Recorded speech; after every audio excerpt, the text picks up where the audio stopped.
ஒரு மதம் சொல்லுகிறது பாம்ப சாத்தான்னு, அப்படிதானே சார்?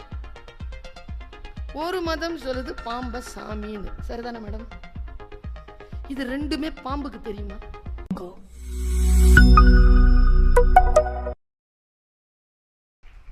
பல்லாயிரக்கணக்கான போராட்டம். பாரதி ஒரு வார்த்தையை சொல்றான். அவர் தூங்கிட்டு இருந்திருக்கிறாரு, பாரதிதாசன் வந்திருக்காரு. வரலாற்று செய்தி. வந்துட்டு பாரதியாரை எழுப்பி இருக்காரு. என்ன பண்றீங்க, சாப்பிட்டீங்களா? ஏதோ தோசை சுட்டு சாப்பிட்டேன், பால் குடிச்சிட்டு தான் தூங்குவேன், பால் எப்படி காய்ச்சறதுன்னு தெரில, செல்லம்மா ஊருக்கு போயிருக்கு. அப்படியா, சரி நீங்க காய்ச்சுங்க, நான் உட்கார்றேன்னு என்னென்னமோ முயற்சி பண்ணி பார்க்குறாரு, பால் காய்ச்ச தெரில பாரதிக்கு.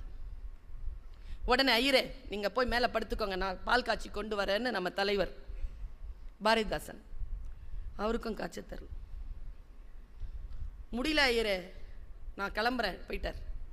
காலையில் பார்க்கும்போது அந்த சமையல் அறையில் புகை மூட்டம் இருக்கக்கூடிய, ரொம்ப புகை அப்படியே இருக்கு, படிஞ்சு இருக்கு.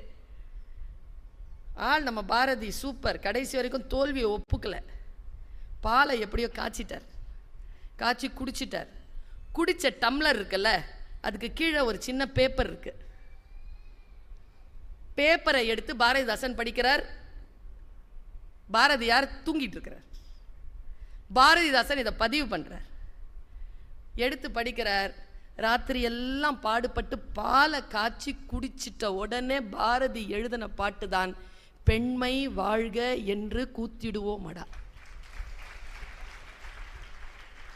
நீங்கெல்லாம் எவ்வளவு எழுதணும்னு சொல்லிட்டு கொஞ்சம் வீட்டுக்கு போய் யோசிங்க. வல்லமை என்பது என்ன? உறுதியுடன் இருப்பது. காலையில் ஒரு அட்வர்டைஸ்மெண்ட்டுங்க, ஒரு அட்வர்டைஸ்மெண்ட் இப்படி சொல்லுது. ஒரு கம்பி, வீடு கட்டுற கம்பி, இது வளைந்து கொடுக்கும், கீழே வலிமையுடன். அப்பா, நம்ம செய்தி இதுதானே. வளைந்து கொடுப்போம், ஆனால் உடைந்து போக மாட்டோம். வலிமையுடன் இருக்கின்ற இருப்பிலேயே வளைந்து கொடுக்கக்கூடியவர்கள் யார் இருக்கிறார்களோ அவர்கள் வல்லமை படைத்தவர்களாக இருக்கிறார்கள். தன்னிலை தாழாமல் இருப்பது, தோல்வியை ஒப்புக்கொள்ளாமல் இருப்பது. நான் தோற்கவே இல்லையே, பாஞ்சாலி சொன்னாலா இல்லையா? கடைசியா 2 வரம் கேளு அப்படின்ன உடனே என் கணவன்மார்களையும் இந்த நாட்டையும் விடுதலை செய் என்று திருதராஷனிடம் கேட்ட பாஞ்சாலி இடத்தில் திருதராஷன் கேட்டான், உன்னுடைய விடுதலையை நீ கேட்கவே இல்லையம்மா. அப்ப பாஞ்சாலி சொன்னாலே, நான் அடிமையே இல்லைன்னு, அப்புறம் இப்படிடா நீ எனக்கு விடுதலை கொடுப்ப? இது வல்லமை. எனக்கு ரொம்ப பிடிக்குங்க கண்ணகிய. கண்ணகியிடம் நான் பார்த்தது அந்த வல்லமை. எல்லாரும் சொல்லுவாங்க, அவ போய் தேரா மன்னா செப்புவது உடையேன்னு அவ சூப்பரா பேசினா, அதனாலதான். புற வாழ்க்கையில் கண்ணகி ஜெயித்தது வேறு. எனக்கு தெரிஞ்சு கண்ணகி மாதிரி அக வாழ்க்கையில் ஜெயிச்சவ வேற கிடையாது. கேவலன் மாதிரி ஒரு புருஷன், சாரி கோவலன் மாதிரி ஒரு புருஷன், 12 வருஷங்க கூட இல்ல, எங்கேயோ போயிட்டு வந்திருக்கான், யாருக்கோ புள்ள பெத்துட்டு வந்திருக்காங்க. 24 வயசுல உட்காந்துருக்காங்க அந்த பிள்ளை.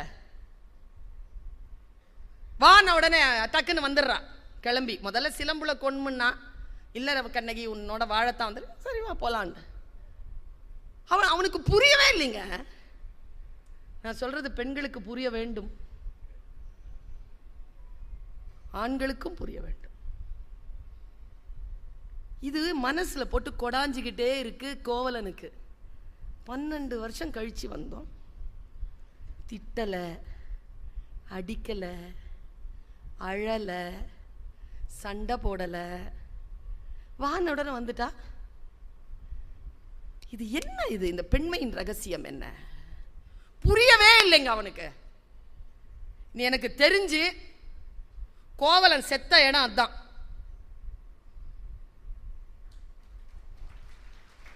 வாமா போலாம் நடன. அதை கேட்குறான் அவன், மாதரி வீட்டில் கேட்குறான். கண்ணகி ஒரே ஒரு டவுட்டு, சாவ போகிறான். ஆனால் நல்ல ஆன்மா போல இருக்கு, சாவும் போது சில டவுட்டை கிளியர் பண்ணிட்டு போயிருக்கான். சில பேர் டவுட்டு கிளியர் பண்ணாமே செத்து போயிடுறாங்கல்ல, ஆவியா அலைவான்.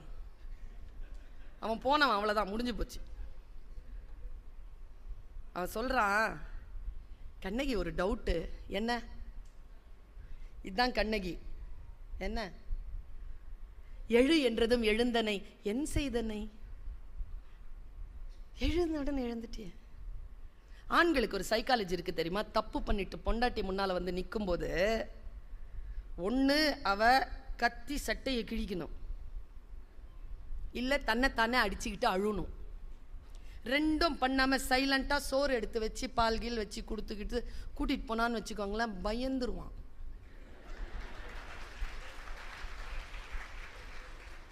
இந்த பயத்துல தான் வரான் கோவலை.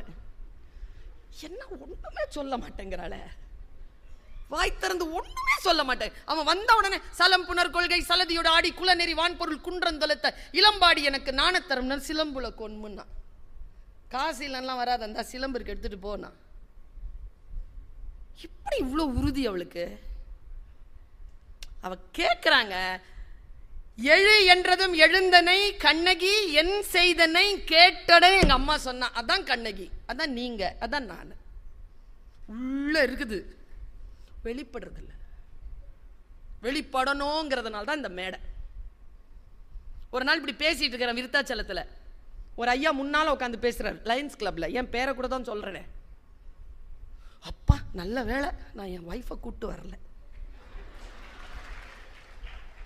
அண்ணே சத்தியண்ணே.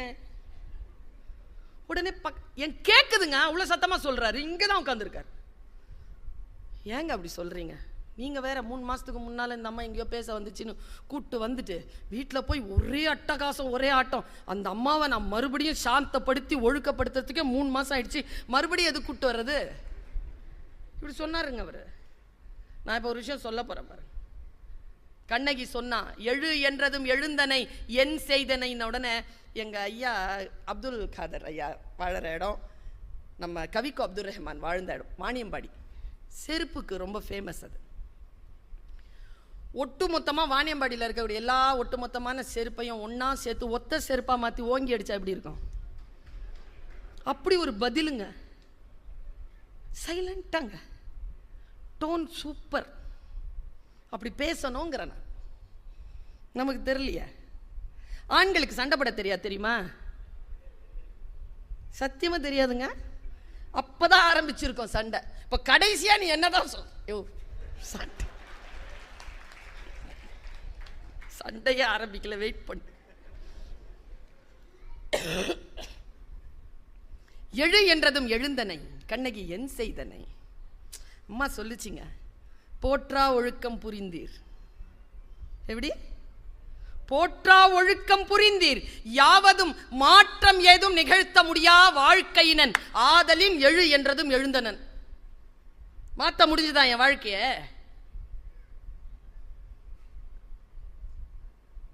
கேடு கெட்ட வாழ்க்கை நீ வாழ்ந்துட்ட.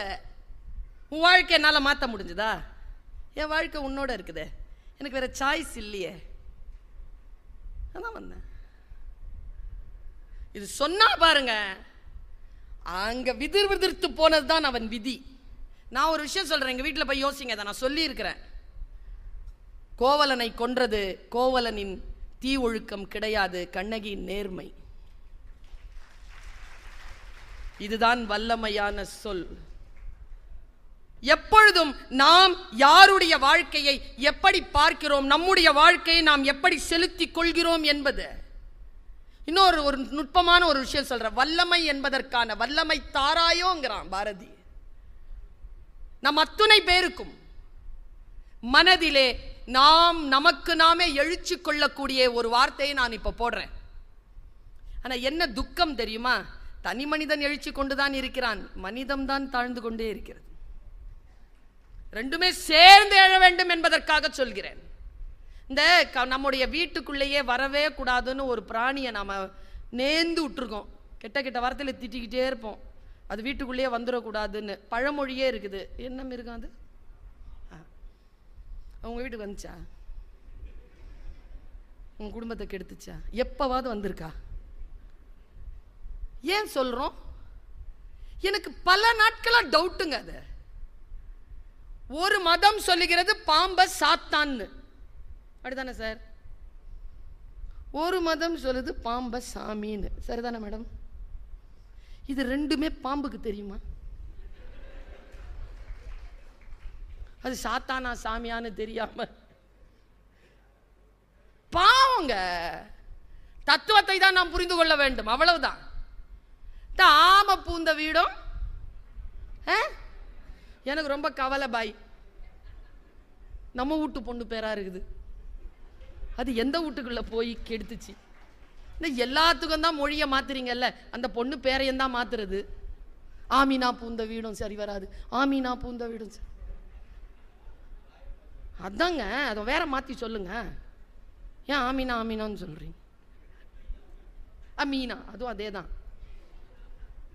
ரெண்டு கூப்பிட்டு பாருங்களேன். நம்ம வீட்டு பிள்ளை பேரை கூப்பிடுற மாதிரி இல்லை. எனக்கு இருக்குது. நான் சொன்னேன், என்னத்துக்காக இப்படி சொல்றாங்க அது தெரியும் எனக்கு. அமீனா அப்படிங்கிறது வந்து இந்த என்க்ரோச்மெண்ட்ல இருக்கக்கூடியவங்களை வெளியில தூக்கி போடுறதுக்கு கோர்ட் ஆர்டர்ல இருந்து வரும்.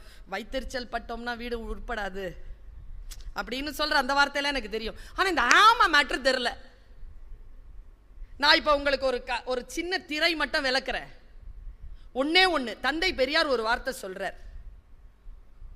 உன் சரித்திரத்தை விட, உன் முன்னோனின் அறிவை விட உயர்ந்தது உன் புத்தி, அதை சிந்தி. இப்படி சொல்ற ஒரு தமிழ் மரபு நம் மரபு. அப்பன் தோண்டிய கிணறு என்பதற்காக உப்பு தண்ணீரை குடிக்க முடியாது. இப்படி சொல்லுகின்ற ஒரு மரபு இந்த உலகத்தில் வேறு எங்கே இருக்கிறது பாருங்க.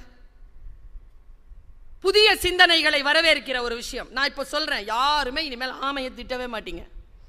4 பாயிண்ட் சொல்றேன் ஆமையை பத்தி. நான் ஹாங்காங் போயிருந்த போது அங்க பக்கத்துல மக்காவ் அப்படின்னு ஒரு இடம் இருக்கு, சீனா.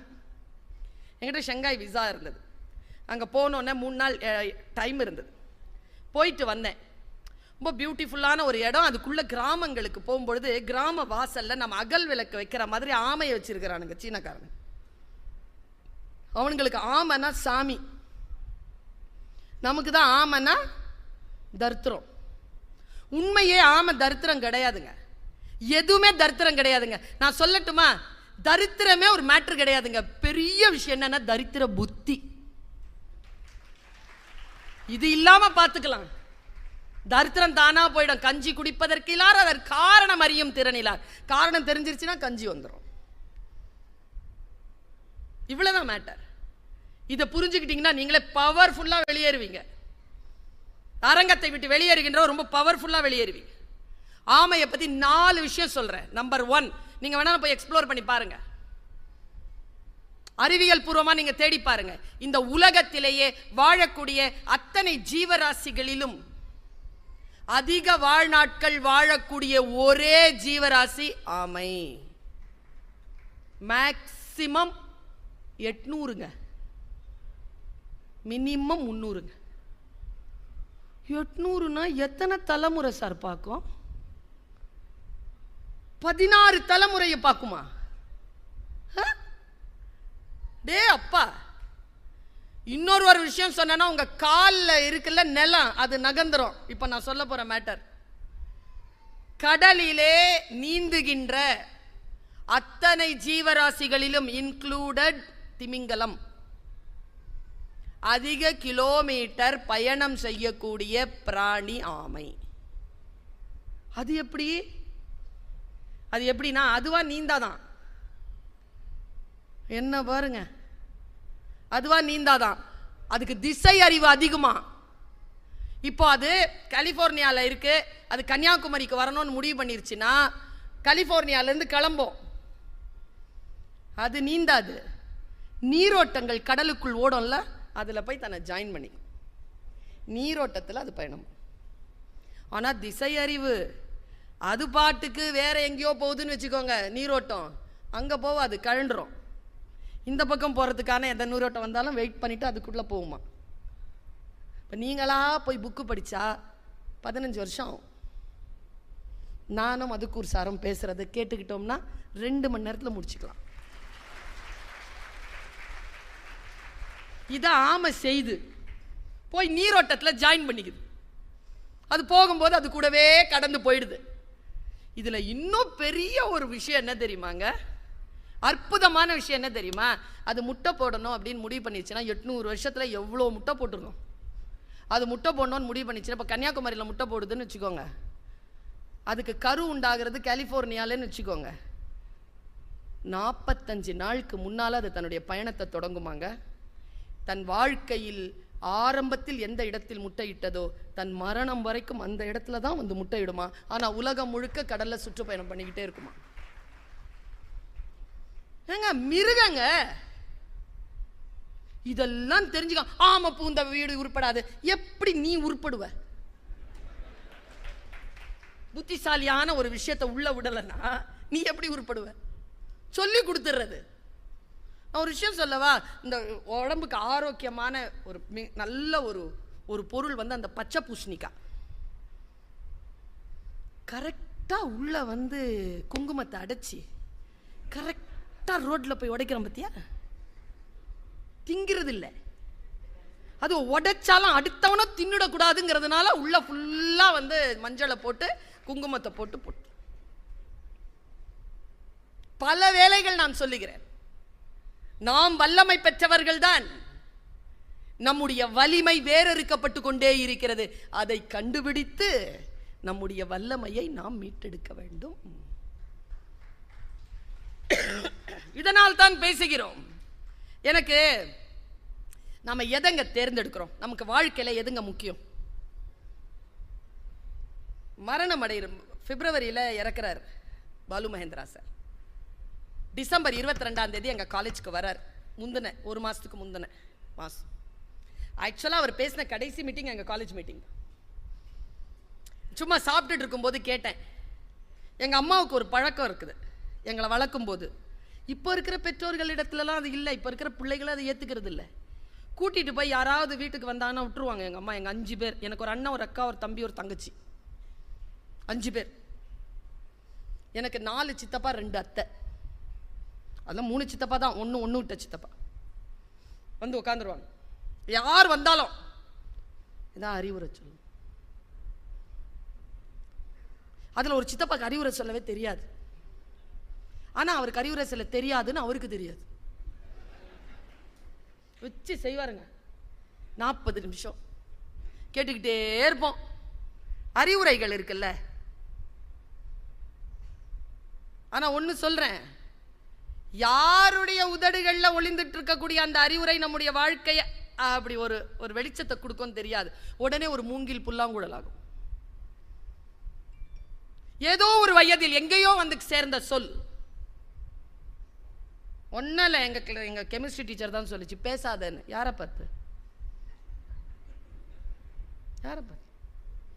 நான் இப்படி என்ன கேட்டுக்கிறேன்னா, யாரை பார்த்து? பேச மாட்டேன், பிழைக்க தெரியும். இங்கே யாரை பார்த்து சொல்றீங்க பேசக்கூடாது? பேசவே பிறந்தவனா? பேசாத, கிளாஸ்ல பேசாத. எங்க பேசணுமா அங்க பேசு, எங்க பேசக்கூடாது அங்க பேசாத. சொல் கிடைச்சிருச்சு. அங்க பேசுறத நிறுத்தினா இதோ இங்க பேசு. சொல்லார சும்மா இரு. அருணகிரிநாதருக்கு முருகன் தந்தது அருள் வாக்கு. சொல்லார சும்மா இரு. பல விஷயங்கள் வந்து சேரும். கவனச்சிதறாமல் இருக்கின்ற பொழுது பல விஷயங்கள். நமக்கு என்னங்க வேணும்? எனக்கு என்ன வேண்டும்? உண்மையில சொல்லுங்க. ஒவ்வொரு உயிரும் எதற்கு தவிக்கிறது? இங்க உட்கார்ந்து இருக்கிறோமே, நம்ம எல்லாருக்குமே எதுக்கு தவிக்குது? எல்லாருக்குமே ஏதோ ஒன்று தவிக்குது உள்ள. எதுக்கு தவிக்கிறோம்? நாம எல்லாம் ஒரு பெரிய தப்பு பண்ற என்ன தெரியுமா? அடுத்தவங்களை திருத்திரலான்னு. முடியாதுங்க. முயற்சி பண்ணாதீங்க, வேஸ்ட். கொஞ்சம் நேரம் திருந்தின மாதிரி அது இருக்கும். நம்ம கிட்ட இந்த எல்லாம் செலவானதுக்கு அப்புறம் மறுபடியும் யாரையும் எந்த விஷயத்திலையுமே மாற்றவே முடியாது. கேரக்டர்ங்கிறது இன்பில்ட். நான் இப்படி சொல்லுவாங்க, என்னுடைய பேச்சை பார்த்து சொல்லுவாங்க, பரிவினை விட சிறப்பான பேச்சாளர்கள் இல்லையா? இருக்கிறாங்க. பரிவினுக்கு ஏன் தெரியுமா? ஆடியன்ஸ். பர்வீன் பேச்சு முக்கியம் இல்லை, அவள் பேசுகின்ற பொழுது அவள் என்ன மனநிலையில் இருக்கிறாள் என்பதுதான் முக்கியம். அந்த மனநிலைக்கு தான் துட்டு, அந்த மனநிலைக்கு தான் ஆடியன்ஸ். இது என் வளர்ப்பு முறை. நான் அப்படித்தான் வளர்ந்தேன். இந்த பார்வை இருக்கு இல்லையா, இந்த பார்வையின் தெளிவோடு நான் சொல்கிறேன், நமக்கெல்லாம் என்ன வேணும்? எல்லா உயிர்களும் எதற்கோ தவிக்கிறது. நான் ஒரு ரொம்ப நுட்பமான ஒரு விஷயத்தை உங்களுக்கு சொல்றேன். உங்க குழந்தைகள் கிட்ட இன்னைக்கு போயிட்டு சொல்லுங்க இந்த விஷயத்தை. உங்க பேர குழந்தையோ இருந்தா சொல்லு. மனைவி இடத்தில், கணவனிடத்தில் சொல்லுங்க, இப்படி ஒரு விஷயத்தை கேட்டேன்னு. யாரை தெரிந்து வைத்திருக்கிறோம்? நம்ம யாரை தெரிஞ்சு வச்சிருக்கிறோம்? 2 விஷயத்தை சொல்றேன். சில பேரை தெரிஞ்சு வச்சிருக்கிறதுனால அவங்க சம்பாதிப்பாங்க, சில பேரை தெரிஞ்சு வச்சிருக்கிறதுனால நாம சம்பாதிக்கலாம். உதாரணத்துக்கு சொல்லவா, சம்பாதிக்கிறது இருந்து வெறும் பணம் அல்ல, புகழ், அறிவு, தெளிவு, ஆற்றல் எல்லாம். இப்போ ஜெயிலர் படம் வந்துச்சா? யார் இயக்குனர்?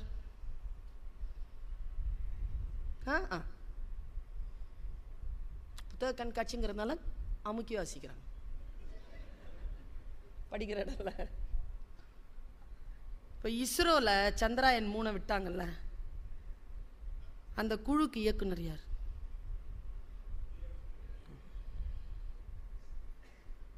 நான் என்ன சொல்றேன், முதல்ல சொன்னோம்ல, அவரை தெரிஞ்சு வச்சிருக்கிறதுனால அவர் சம்பாதிப்பார்.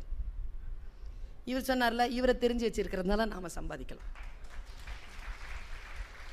எதை தெரிந்து வைத்திருப்பது? எல்லாம் பொழுதுபோக்கு அம்சங்கள் இல்லை. சிரிக்க சிரிக்க தான் பேசுறார் மதுக்கூரார். சிரிக்க வைத்து பேசுவதிலே கிடைக்கின்ற அறிவு